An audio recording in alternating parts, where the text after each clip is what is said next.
Hola, les doy la bienvenida a este nuevo canal cuya intención hace mucho tiempo tengo de ir socializando y difundiendo contenido histórico a veces en periodos que no son tan masivos en cuanto al conocimiento popular, pero que nos pueden ayudar un montón a entender tanto lo que está pasando ahora como lo que puede pasar después, y al final también nos sirven como cultura. Del punto de vista personal es un desafío absolutamente distante a lo que yo hago habitualmente, así que espero que les sirva y que sea entretenido. Bueno, hoy día vamos a partir hablando de un periodo que probablemente muchos de los que estén viendo quizás jamás han escuchado que existió en la historia de la Edad Media. Este periodo se llama la Heptarquía. La Heptarquía corresponde al periodo conformado desde el siglo VII hasta el siglo XI después de Cristo en las Islas Británicas, donde son el conjunto de los reinos que surgieron después de la caída del Imperio Romano. Me gustaría que nos pongamos en contexto histórico. Imagínense ustedes que el mundo hasta el siglo V después de Cristo había sido por cerca de 800 años, 900 años, dominado e influenciado por una sola fuerza hegemónica, que es Roma. Esta fuerza empezó a quebrarse con el paso del tiempo y finalmente termina cayendo en el 476 después de Cristo. Y en esta caída, donde los romanos latinos que vivían en las Islas Británicas deben retornar para ayudar, ¿cierto?, finalmente a sostener esta Roma que está cayendo y que finalmente se hace inevitable. Así que vamos a partir hablando un poquito, ¿cierto?, de la influencia romana en la Gran Bretaña para llegar después a este periodo de la Heptarquía y finalizar con la instalación de los normandos, que ya es el fin de la era anglosajona, como la podemos describir. ¿Ok? Bien. Bueno, lo primero, ¿por qué la isla de la Gran Bretaña se llama Gran Bretaña?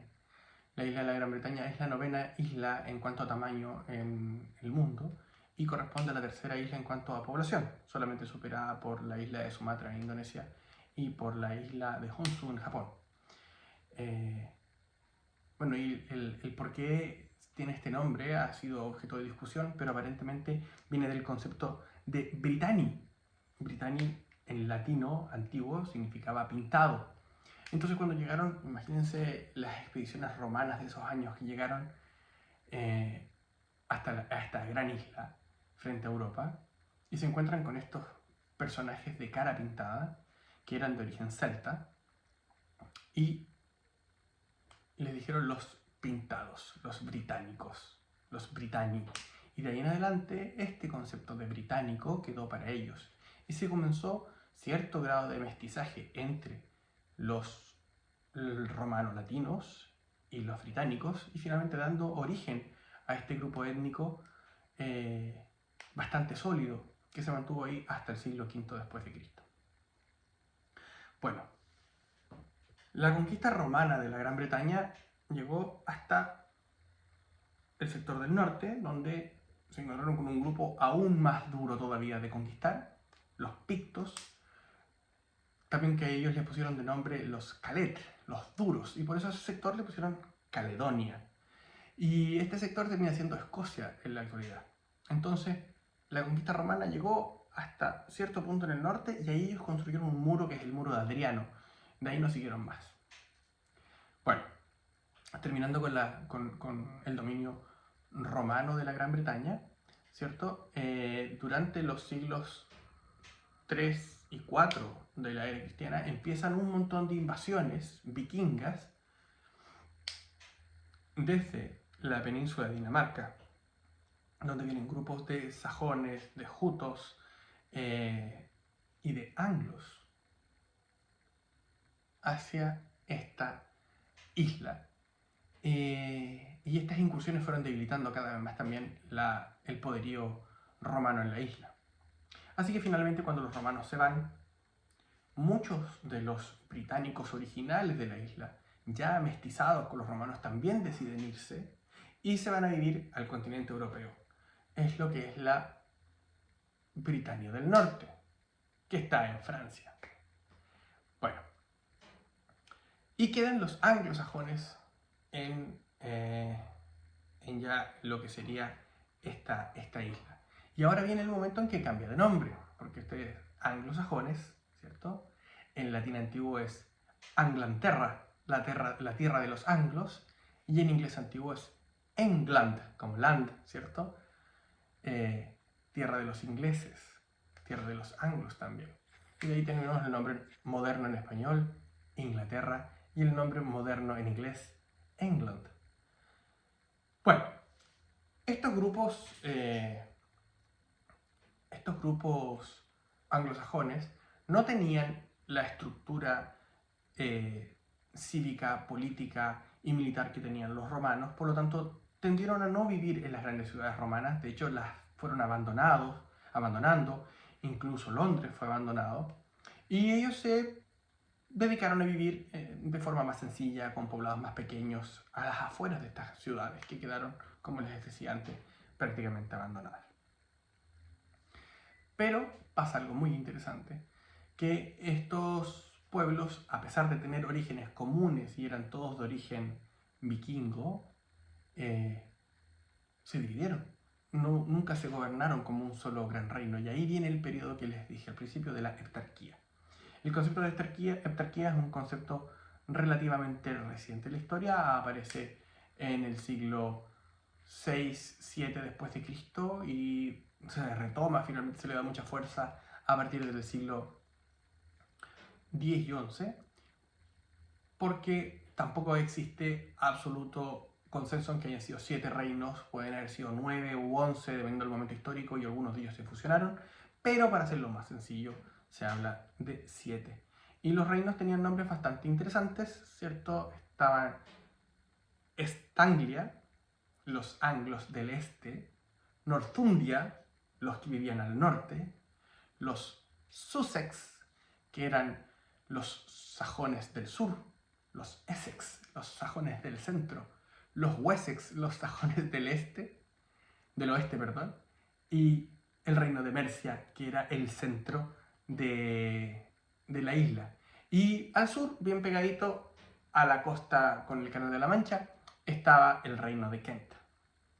Y estos reinos fueron, a lo largo de este periodo que dura más o menos 500 años, compitiendo por su supremacía, ¿cierto? Por quién era el más importante. Pero llegó un momento decidor en la historia. La invasión vikinga del 793.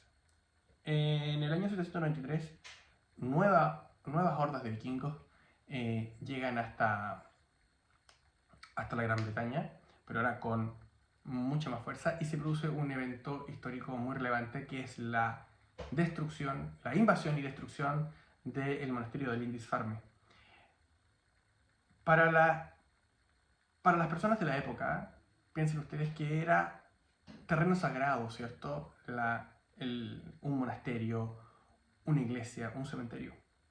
Porque a pesar de las diferencias que podían tener y caer en batallas constantes, compartían, ¿cierto?, una religión común, el cristianismo, y a su vez se iba mezclando un poco con las raíces culturales de cada uno, pero era compartido.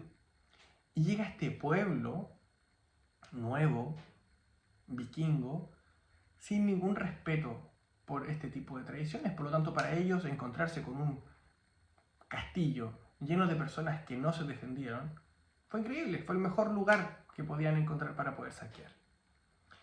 Y ahí empieza un momento donde los reinos de la heptarquía se deben combinar y juntar para tratar de dar frente a esta invasión. Y es ahí donde finalmente aparece la figura de Harald de Wessex, Harald el Grande, y que logra expulsar a los vikingos de la isla de la Gran Bretaña. Y es en ese momento donde su hijo, ya una vez unificados todos los demás reinos bajo la figura del rey de Wessex, forma el reino de Inglaterra. Por lo tanto, el primer rey de Inglaterra se corona en el año 927 de nuestra era. Bueno, y este